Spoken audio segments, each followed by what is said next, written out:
Okay, it's summertime and it is almost too hot to really want to plant too much in the garden. So my role at the moment is more about protecting, taking care. And somebody asked the other day when we were talking about soil, what is the magic? So the magic that I'm speaking of is actually in the soil itself. The top 30 centimeters of your soil is where most of the life and the roots are actually functioning. This is where they get their nutrients. The plants work in relation with microorganisms. So the magic really is the chemistry between the microorganisms and the plant itself.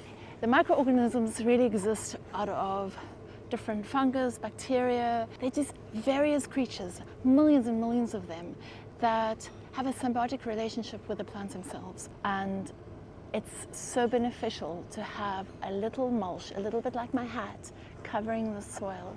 And generally as a gardener, one always has other plants that you have to deadhead and cut. So I'm here with a toy cream that's really just about finished flowering.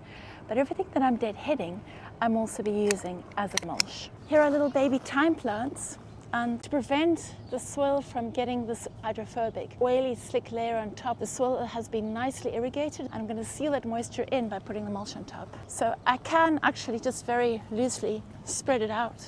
So that's a great way of chopping, cleaning up, and just allowing that cycle of life to continue.